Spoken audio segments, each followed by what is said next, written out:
Bonjour et bienvenue dans ce podcast du Centre de développement technopédagogique de la Haute École Léonard de Vinci. Je suis Pauline, technopédagogue, et j'ai le plaisir de m'inviter dans vos oreilles pour que nous explorions ensemble des enjeux, des outils et des bonnes pratiques pédagogiques ou technopédagogiques. En tant que service d'appui à l'enseignement-apprentissage et à l'innovation pédagogique de la Haute École, le CDTP informe, sensibilise et outille la communauté éducative pour qu'elle s'approprie et prenne une part active à la transition numérique. Depuis nos studios, je vous accompagne dans ce podcast qui explore l'une des compétences clés du cadre de référence européen des compétences numériques des citoyens DIGCOMP 2.2, la programmation. Nous allons avec mon invité explorer cette compétence méconnue et vous donner des outils et des conseils pour mieux l'appréhender. Installez-vous confortablement et plongeons ensemble dans le monde passionnant des compétences numériques avec les podcasts du CDTP.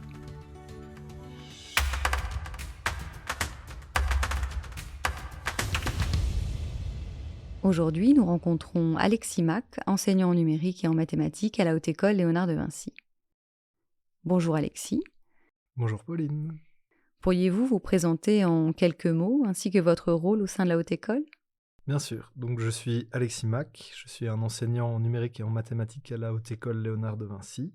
Mon parcours en tant qu'enseignant inclut plusieurs années d'expérience dans des cursus d'informatique, principalement en réseau et en sécurité informatique, et auprès de futurs automaticiens.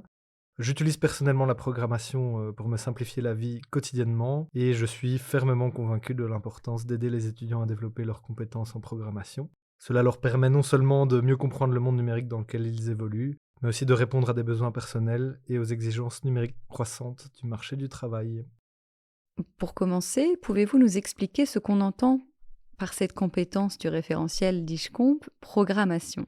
Donc la compétence 3.4 du référentiel DIGCOMP, elle est intitulée programmation.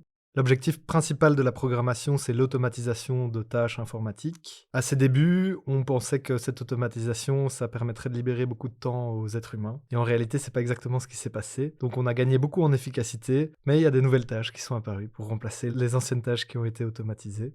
Le référentiel européen DIGCOMP souligne plusieurs éléments importants concernant cette compétence 3.4. Tout d'abord, il insiste sur l'importance d'analyser les problèmes avant de recourir à la programmation. Donc c'est super important de d'abord définir précisément un problème avant d'être capable d'écrire un programme pour le résoudre. Et cette analyse, elle peut également aider à choisir un langage de programmation qui sera adéquat. Pour qu'il soit adapté, il faut disposer d'un système informatique capable d'exécuter le programme. Cela peut impliquer diverses installations et mises à jour du système, voire des exigences minimales en termes de processeur, de mémoire ou d'autres composants. Le référentiel, il aborde également les langages de programmation. C'est un domaine qui est souvent intimidant pour les débutants. Il est essentiel de comprendre que tous les langages y partagent les mêmes concepts logiques fondamentaux, même s'ils ont été conçus avec des objectifs différents, comme une syntaxe plus claire pour l'utilisateur ou une optimisation pour des domaines différents ou spécifiques. Il est recommandé aux débutants de commencer avec les langages associés aux domaines qui les intéressent, comme Python plutôt pour l'analyse de données, ou TypeScript pour le développement web. Cependant, il est crucial de garder à l'esprit la diversité des langages, chacun ayant ses propres avantages et limitations. L'essentiel, c'est moins le choix du langage en tant que tel, mais plus la compréhension des concepts logiques de programmation qu'ils incarnent. De façon plus générale, le référentiel il insiste aussi sur les éléments constitutifs des programmes informatiques, notamment les structures comme les boucles et les conditions. La base d'un programme informatique, c'est des instructions.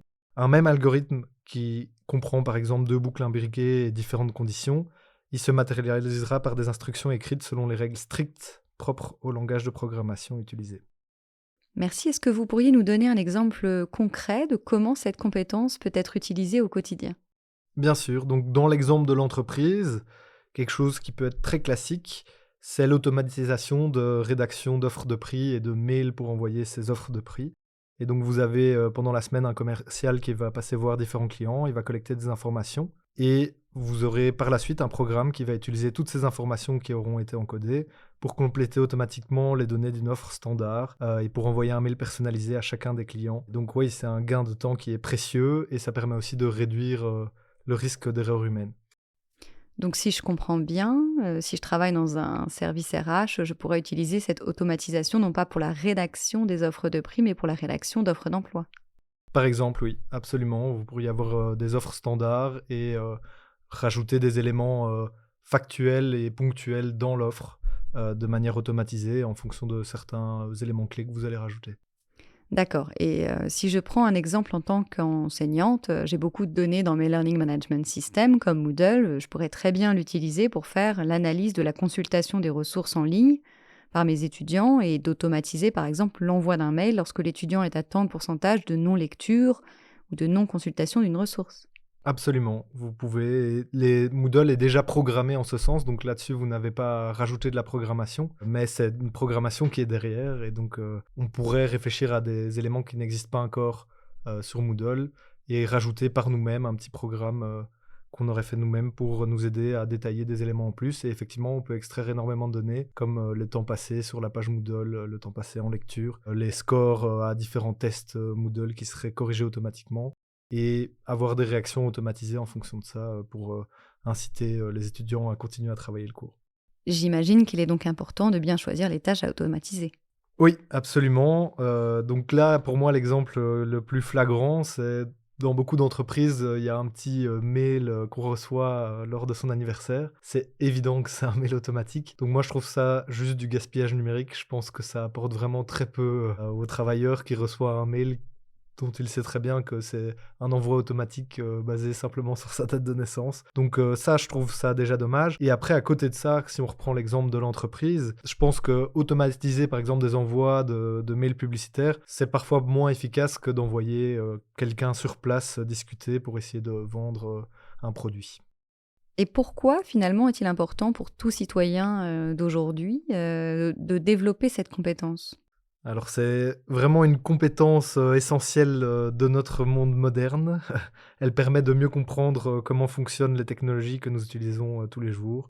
Elle permet aussi de résoudre des problèmes de manière automatique, comme on en a déjà parlé. Parfois, il faut avoir un peu de créativité pour réussir à programmer pour résoudre automatiquement un problème, donc c'est pas toujours évident, mais si on y arrive, on a vraiment un gain important d'efficacité. Là-dedans, j'aimerais, rappeler que notamment un ordinateur effectuer, certaines tâches, il va le faire de manière beaucoup plus précise et beaucoup plus rapide que nous.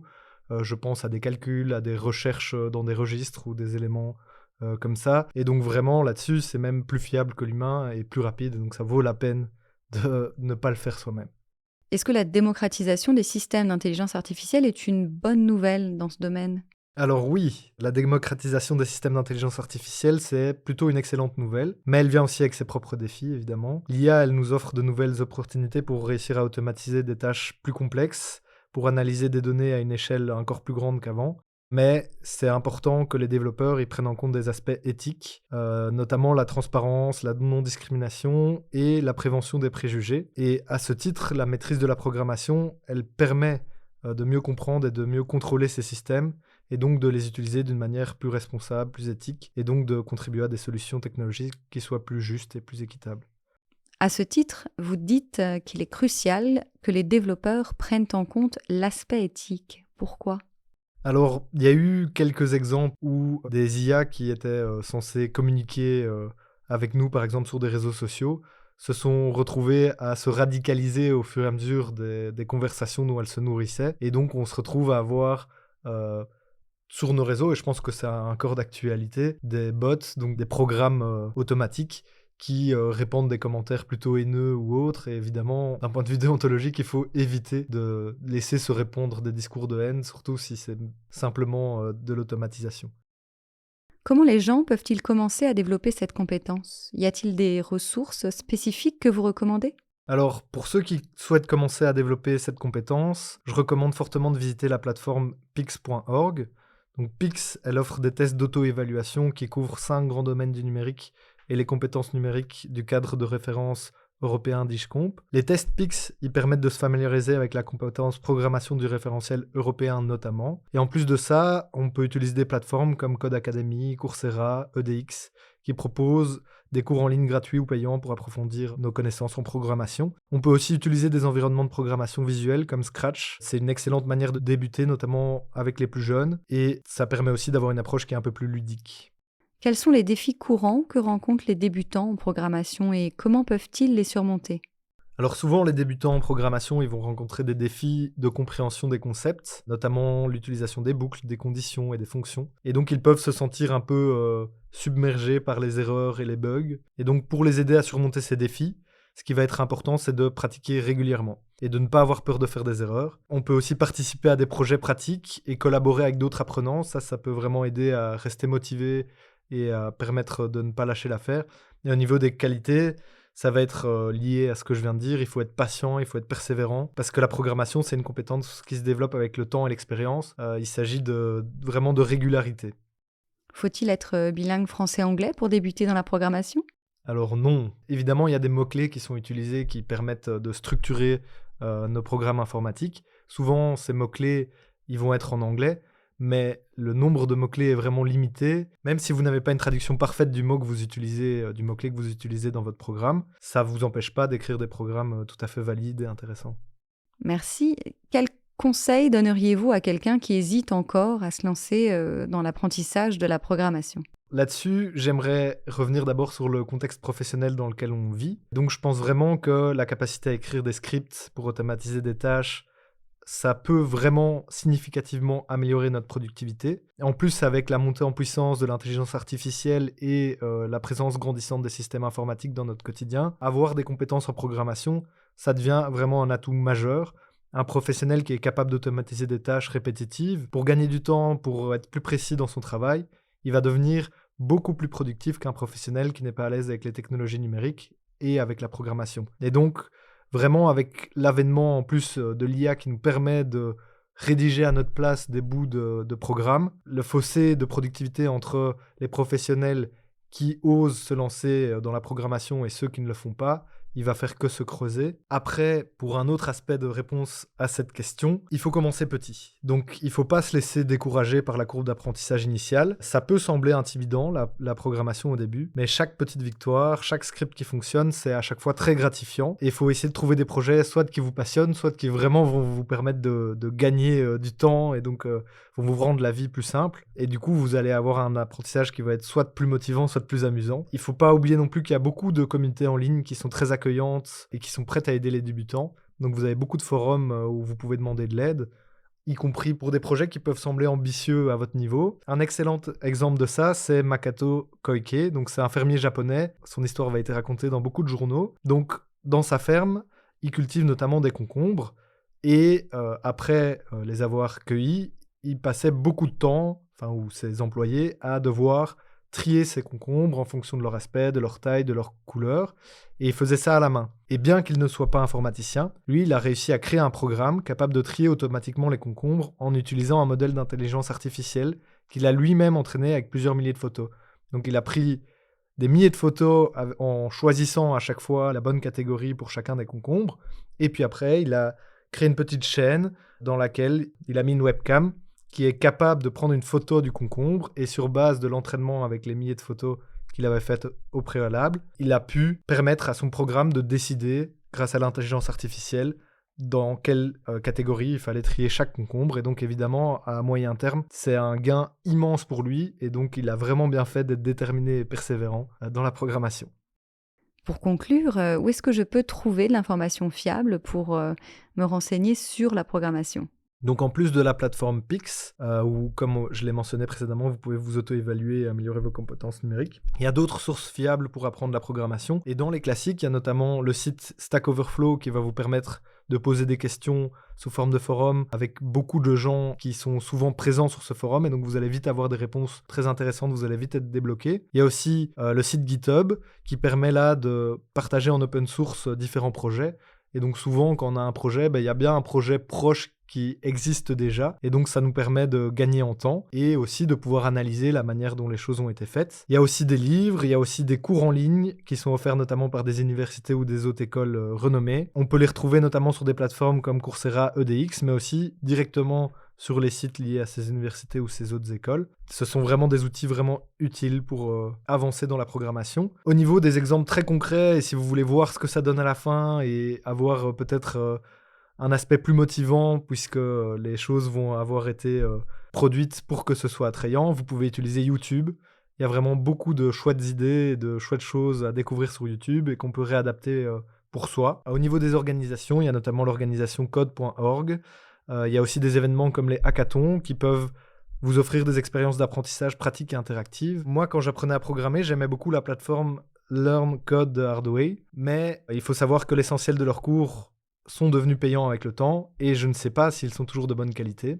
Mais justement, par rapport à ça, pourquoi parle-t-on de toujours de bonne qualité? Est-ce que c'est parce que cela évolue rapidement? Alors oui, il y a quelques références qui restent vraiment dans la durée, mais il y a aussi beaucoup d'autres sites qui nous permettent d'avoir des tutos, d'apprendre sur des plateformes qui vont être rachetés au fur et à mesure du temps, qui vont changer de propriétaire, l'équipe va changer derrière, et donc c'est difficile de se prononcer ici sur cette plateforme que j'utilisais dans le passé. Merci à Alexis Mac d'avoir participé à ce podcast consacré aux enjeux de la transition numérique et au cadre de référence européen DIGCOMP 2.2 proposé par le Centre de développement technopédagogique de la Haute École Léonard de Vinci. Merci à vous d'avoir exploré avec nous ces enjeux du XXIe siècle. Si ce podcast vous a plu, n'hésitez pas à le liker, le partager et le diffuser autour de vous.